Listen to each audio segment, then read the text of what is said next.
Depression is common, almost 16 million Americans deal with it every year, but for those who have it, explaining their feelings can be hard. Sometimes people become depressed for what seems like a good reason, maybe they lost their job or a close friend passed away, but with clinical depression there doesn't necessarily have to be a reason for how you feel. The chemicals in the brain which are responsible for mood control may be out of balance, causing you to feel bad even though everything in your life is going well. Here are 7 things everyone should know. 1.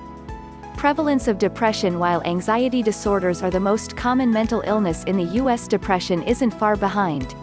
The most recent depression statistics are, as of 2017, 300 million people around the world have depression according to the World Health Organization. According to data from the 2017 National Survey on Drug Use and Health, 17.3 million adults in the United States, equaling 7.1% of all adults in the country, have experienced a major depressive episode in the past year. 11 million U.S. adults experienced an episode that resulted in severe impairment in the past year. Nearly 50% of all people diagnosed with depression are also diagnosed with an anxiety disorder. It's estimated that 15% of the adult population will experience depression at some point in their lifetime too.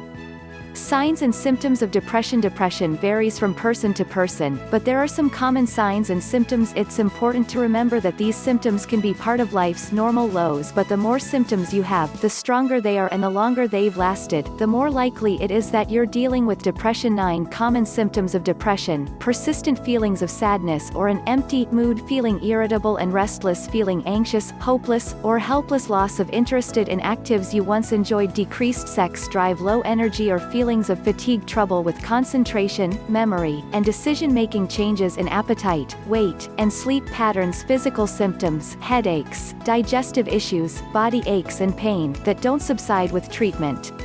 3. Types of depression. There are several types of depressive disorders. Major depression: severe symptoms that interfere with the ability to work, sleep, study, eat, and enjoy life. An episode can occur only once in a person's lifetime, but more often, a person has several episodes. Persistent depressive disorder: a depressed mood that lasts for at least 2 years. A person diagnosed with persistent depressive disorder may have episodes of major depression along with periods of less severe symptoms, but symptoms must last for 2 years. Some forms of depression are slightly different, or they may develop under unique circumstances.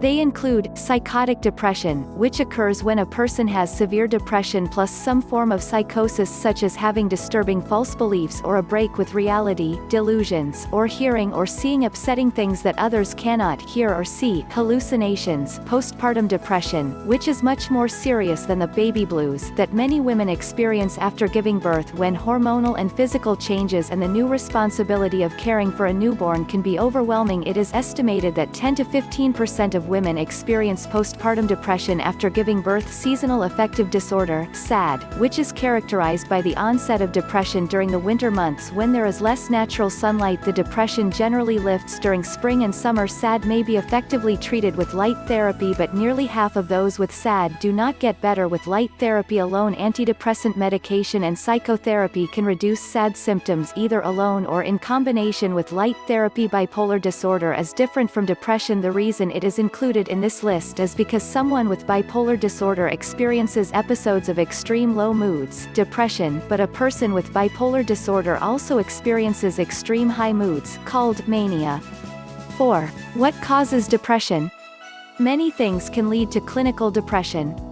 Following are factors that can contribute to the illness. Biological: people with depression may have too little or too much of certain brain chemicals. Changes in these brain chemicals may cause or play a role in clinical depression. Cognitive: people with negative thinking and low self-esteem are more likely to develop clinical depression. Gender: women experience clinical depression nearly twice as often as men. The reasons for this are still not understood but may include hormonal changes women go through during menstruation, pregnancy, childbirth, and menopause. Other reasons may include the stress caused by the many responsibilities that women have. Co-occurrence: depression is more likely to occur along with certain illnesses such as heart disease, cancer, Parkinson's disease, diabetes, Alzheimer's disease, and hormonal disorders. Medications: side effects of some medications can bring about depression. Genetic: a family history of clinical depression increases the risk for developing the illness. Situational: difficult life events, including divorce, financial problems, or the death of a loved one can contribute to clinical depression. 5.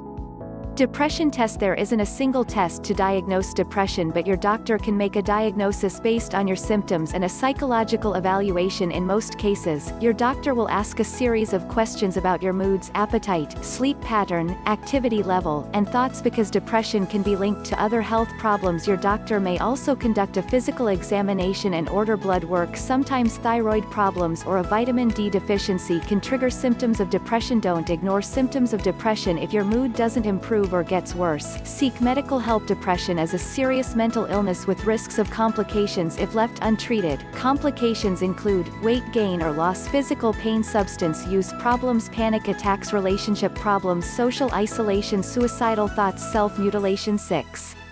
Depression is treatable. You do not need to suffer if you have depression. There are several very effective treatment options available to you, including medications and psychotherapy. In addition, there are new treatments being developed all the time which are proving to be effective in cases where other treatments have failed. While your treatment should be tailored to best suit your symptoms and overall health, a combination of medication, psychotherapy and lifestyle changes is often used to help alleviate symptoms of depression. Therapy. Depending on your unique situations, you may participate in individual, group, or family therapy or couples counseling. While there are many types of therapeutic approaches, the following have been study proven to treat depression: cognitive behavioral therapy, interpersonal therapy, social skills therapy, psychodynamic therapy, supportive counseling, behavioral activation, problem-solving therapy. Medications, especially when used in conjunction with psychotherapy. There are many medications that have been found effective in the treatment of depression. Again, since depression treatment is not a one-size-fits-all approach, it may take some trial and error to find the medication that alleviates your symptoms with the fewest side effects. Lifestyle changes. In addition to therapy and medication, there are some lifestyle changes that can help you better manage symptoms of depression as well as medication side effects. Here are a few areas to focus on, but first consult your mental health professional to find out if they are right for you. 7.